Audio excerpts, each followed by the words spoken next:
Hello friends, सभी लोग का चैनल में स्वागत है। नए लोग चैनल को सब्सक्राइब कर लेना। अभी आप सभी को पता है कि इम्पोर्टेंट करंट अफेयर्स न्यूज़ में था बीएसएफ के बारे में, जो उनकी पावर्स बढ़ाई गई है। तो उसके अराउंड जो भी क्वेश्चंस बन सकते हैं वो हम इस वीडियो में देखने वाले हैं। दोस्तों, द हिंदू का एक आर्टिकल है, in the line of defence with growing powers. इसके अंदर काफ़ी सारी चीज़ें बातें की गई बीएसएफ के बारे में, पूरी हिस्टोरिकल बैकग्राउंड दिया गया है। तो आप वीडियो एंड तक देखना, सब कुछ देखेंगे अपन। 56 ईयर ओल्ड क्या क्या फोर्स है इसका, बेसिकली क्या क्या इसके बारे में की बातें, क्या पावर्स, रिसेंट डेवलपमेंट क्या वो भी देखेंगे। तो वन बाय वन करके अपन इस चीज को देखने वाले हैं। सबसे पहले अगर बात करते हैं बीएसएफ, दोस्तों जो बीएसएफ है, बॉर्डर सिक्योरिटी फोर्स, बांग्लादेश और पाकिस्तान, जो इंडिया का दो देशों के साथ बॉर्डर लगता है, वहां पे डिप्लॉय की जाती है। और उसके बाद मिनिस्ट्री ऑफ होम अफेयर्स के अंदर आता है। और भी पंजाब, वेस्ट बंगाल, असम, इन तीन राज्यों में पावर्स बढ़ाए गए हैं। जो टेरिटोरियल जो जुरिस्डिक्शन है वो बढ़ाया है। तो इसके अराउंड जो चर्चा है वो अपन इस वीडियो में देखने वाले हैं। सबसे पहले बीएसएफ कब बना था? 1 दिसंबर 1965, जब भारत और पाकिस्तान के बीच में वार हुआ था 1965। उसके बाद में ये लगा था कि हमको एक अलग से डेडिकेटेड फोर्स चाहिए, क्योंकि दोस्तों उसके पहले क्या होता था ना, जो स्टेट पुलिस है उसकी आर्मड बटालियंस वो बॉर्डर को सिक्योर करने का काम करती थी। लेकिन कहीं ना कहीं वो इन सक्सेस, बेसिकली फेलियर उनका है। वो बीएसएफ का जन्म हुआ था 1 दिसंबर 1965। काफी इंपॉर्टेंट है, आपको पता रहना चाहिए। हम लोग अगर आगे बात करते हैं, यहाँ पे एक बुक के बारे में मेंशन किया गया है, BSF India first line of defence, edited by Anirudh Desh Pandey. यहाँ पे एक छोटा सा स्टोरी दिया गया है, उसके बारे में इसमें बताया गया है। अब अपन देश में देखते हैं, यहाँ से मेन आर्टिकल स्टार्ट होता है। अपन ने देखा है कि 1 दिसंबर 1965 भारत पाकिस्तान वार के बाद बीएसएफ का जन्म हुआ था।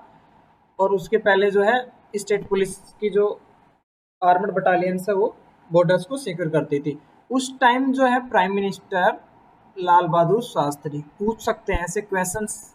अभी ट्रेंड बदल रहा है, उस हिसाब से देखा जा सकता है, ठीक है।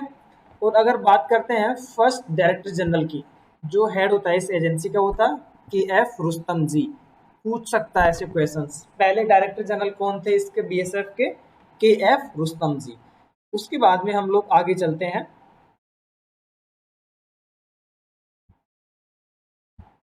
फ्रेंड्स, बात करते हैं तो बीएसएफ ने 1971 में जो बांग्लादेश लिबरेशन वार था, काफी की रोल अदा किया था, बड़ा।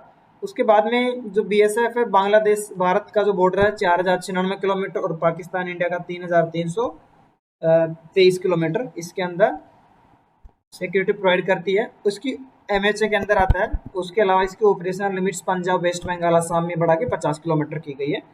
तो इसके अराउंड जो भी डेवलपमेंट है वो अपन देखने वाले हैं। देखो, इसके पहले 2014 के अंदर जो बेसिकली जो नोटिफिकेशन था उसके बारे में देख लेते हैं। उसके अंदर लिखा हुआ था कि जो बीएसएफ की जुरिस्डिक्शन रहेगी, 5 स्टेट है नॉर्थ ईस्ट के। मणिपुर, कौन सा, आप उसको इंपॉर्टेंट याद रखिए। मणिपुर, मणिपुर, मिजोरम, त्रिपुरा, नागालैंड और मेघालय। इसके अंदर तो कंप्लीट 5 स्टेट कंप्लीट। और उसके अलावा हम बात करते हैं तो गुजरात में 80 किलोमीटर्स था।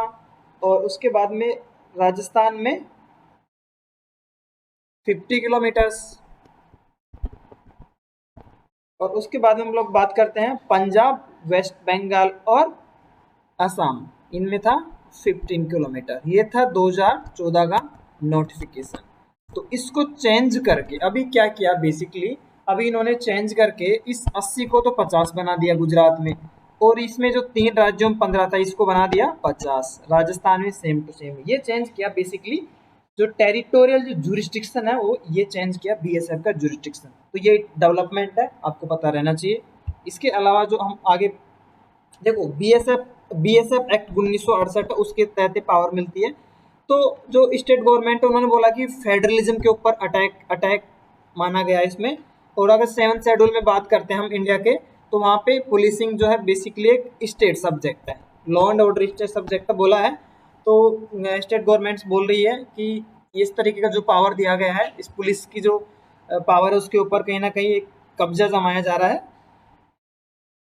उसके अलावा हम बात करते हैं बीएसएफ के जो क्या प्राइम टास्क थे। 3 टास्क यहाँ पे दिए गए हैं।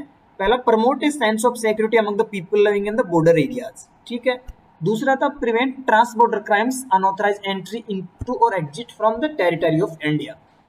अगला था प्रिवेंट स्मगलिंग और एनी अदर इलीगल एक्टिविटी। ये 3 टास्क थे बेसिकली, जो मोटो है बीएसएफ की, ये ऑब्जेक्टिव बीएसएफ का। अपन ने अभी देखा पावर, लिमिट, टेरिटोरियल जुरिस्डिक्शन। अब देखते हैं पावर क्या है, एक्चुअल में क्या पावर है बीएसएफ के पास में। बीएसएफ के पास में अरेस्ट, सर्च और सीज करने की पावर है। कब केसेस में? स्मगलिंग ऑफ नारकोटिक्स, जो कि एनडीपीएस एक्ट हम कह सकते हैं, prohibited items, illegal entry of foreigners and offences punishable under any other central act, select provisions of the code of criminal procedure. देखो जो जो एक्ट के अंदर पावर है वो हम लोग देख लेते हैं। तो सीआरपीसी है, code of criminal procedure code, और passport entry into India act 1920 और पासपोर्ट एक्ट 1967। ये 3 जो एक्ट है, इनके अंदर तो ये जो रिसेंट अमेंडमेंट हुआ है ना 50 किलोमीटर वाला, ये सिर्फ और सिर्फ इन 3 एक्ट के लिए ही चेंज हुआ है, समझ रहे हैं। तो जो बाकी जो एक्ट है, जैसे एनडीपीएस है नारकोटिक्स वाला, और आर्म्स एक्ट है, आर्म्स एक्ट, और उसके अलावा कस्टम्स एक्ट, इन तीनों में तो अभी भी सेम पावर है जो 2014 वाला नोटिफिकेशन लागू है। यानी कि गुजरात के अंदर 80, राजस्थान में 50, पंजाब, असम और वेस्ट बंगाल में 15 किलोमीटर। ये जो चेंजेस किया गया है वो सिर्फ और सिर्फ इन 3 कोड के लिए किया गया, एक्ट के लिए, सीआरपीसी और उसके अलावा पासपोर्ट एक्ट 1967 और passport entry into India act 1920। ये पावर की बात करते हैं हम लोग जो एक्ट की टर्म्स में है।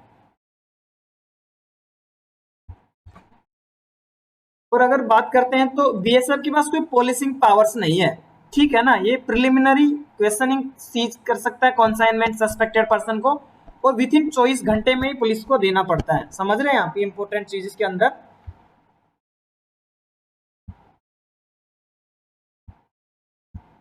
और साथ में ये बोला गया है कि जो हमने यहाँ पे 24 आवर वाली जो मतलब पुलिस को देने वाली बात है, इस तरह की पावर ऑलरेडी जो बाकी जो सेंट्रल आर्मड पुलिस फोर्सेज है, आईटीबीपी और सीआरपीएफ, सशस्त्र सीमा बल, इनको ऑलरेडी अवेलेबल है, जो कि बीएसएफ को नहीं है।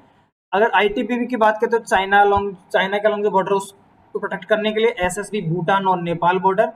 और ये इसमें दिया गया है कि जो आईटीबीपी जो चाइना के साथ बॉर्डर प्रोटेक्ट कर रही है, एसएसबी, ये अगर स्टेट गवर्नमेंट रिक्वेस्ट कर सकती है तो अंदर स्टेट के अंदर हिंटरलैंड में भी डिप्लॉय किया जा सकता है। काफी इंपॉर्टेंट बात बोली यहाँ पे। दूसरा अपन ने देखा है कि 2014 वाला जो नोटिफिकेशन था उसके अंदर बीएसएफ को counter insurgency operations Manipur, Mizoram, Tripura, Nagaland, Meghalaya, Jammu Kashmir, Ladakh में भी दे दिया था पावर इसके अंदर, ठीक है। उसके अलावा अपन देखते हैं टेरिटोरियल लिमिट। बीएसएफ के पास कोई इन्वेस्टिगेटिंग पावर्स नहीं है। यही बेसिकली क्यों ये एक्ट आया है कि भाई अगर ड्रोन 15 किलोमीटर से ज़्यादा दूर रहेगा तो उस केस के अंदर इनका जो टेरिटोरियल जुरिस्डिक्शन की वजह से कंस्ट्रेंट आ जाती है और ये उसको अप्रोच नहीं कर पाते हैं। कुछ और बातें अपन देख लेते हैं। कारगिल वार हुआ था, उसके बाद में इंटरनल सिक्योरिटी के ऊपर एक कमेटी बनी थी, एनएन वोरा, और इसने रिकमेंड किया था कि जो इंटरनल सिक्योरिटी ड्यूटीज है एक सिंगल फोर्स के द्वारा डील करनी चाहिए, जिसकी वजह से कश्मीर वैली से बीएसएफ ग्रेजुअली रिमूव करना स्टार्ट कर दिया। अब बात करें तो बीएसएफ की काफ़ी कम मात्रा में जेएंडके में अवेलेबिलिटी है। ऐसे क्वेश्चन पूछ सकते हैं कि बीएसएफ कम्प्लीटली जेएंडके के बाहर है, मतलब उस टाइप की। अभी जो इसकी प्राइमरी रेस्पॉन्सिबिलिटी है 192 किलोमीटर का जो जम्मू और कश्मीर, जम्मू का बॉर्डर है वो, और उसके अलावा जो कुछ एलओसी है जो आर्मी प्रोटेक्ट करती है, वहाँ भी इनका बेसिकली सर्विसेज सिक्योरिटी प्रोवाइड होती है।